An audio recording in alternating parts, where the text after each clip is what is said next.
ಎಲ್ಲರಿಗೂ ನಮಸ್ಕಾರ. ಕಳಸ ಕುಕ್ಕಿಂಗ್ಗೆ ಸ್ವಾಗತ.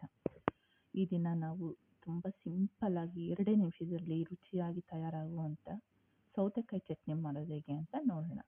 ಯಾವಾಗಲೂ ಮನೇಲಿ ಅಡುಗೆ ಮಾಡಿ ಒಂದೊಂದು ದಿವಸ ಬೇಜಾರಾಗೋಗುತ್ತೆ, ಏನು ಮಾಡಬೇಕು ಅಂತ ಗೊತ್ತಾಗಲ್ಲ.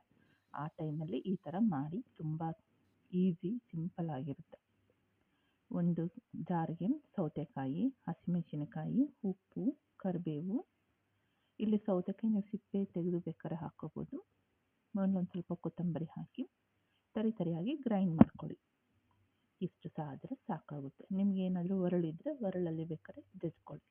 ಈಗ ಇದಕ್ಕೆ ಸ್ವಲ್ಪ ಎಣ್ಣೆ ಹಾಕಿ ಜೀರಿಗೆ, ಸಾಸಿವೆ, ಉದ್ದಿನಬೇಳೆ, ಹೆಚ್ಚಿರುವಂಥ ಬೆಳ್ಳುಳ್ಳಿ, ಕರಿಬೇವು, ಒಣಮೆಣಸಿನ್ಕಾಯಿ ಇದನ್ನೆಲ್ಲ ಹಾಕಿ ಎಣ್ಣೆಯಲ್ಲಿ ಫ್ರೈ ಮಾಡಿ, ಆಮೇಲೆ ಉದ್ದಕ್ಕೆ ಕಟ್ ಮಾಡಿರುವಂಥ ಒಂದು ಈರುಳ್ಳಿ ಹಾಕಿ, ಸ್ವಲ್ಪ ಅರಿಶಿನ ಪುಡಿ, ಇಲ್ಲಿ ನೀವು ಬೇಕಂದರೆ ಉಪ್ಪು ಹಾಕ್ಬೋದು, ಇಲ್ಲಾಂದರೆ ಬೇಡ, ಯಾಕಂದರೆ ನಾವು ಆಲ್ರೆಡಿ ಚಟ್ನಿಗೆ ಹಾಕಿದ್ದೀವಿ.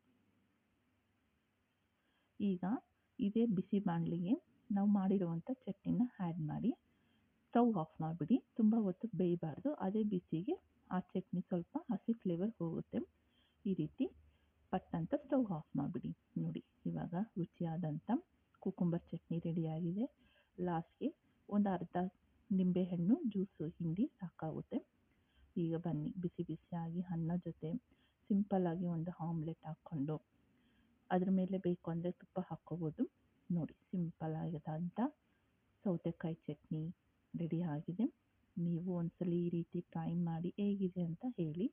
ನಿಮಗೆ ವಿಡಿಯೋ ಇಷ್ಟ ಆದರೆ ಲೈಕ್ ಮಾಡಿ, ಶೇರ್ ಮಾಡಿ, ಸಬ್ಸ್ಕ್ರೈಬ್ ಮಾಡಿ.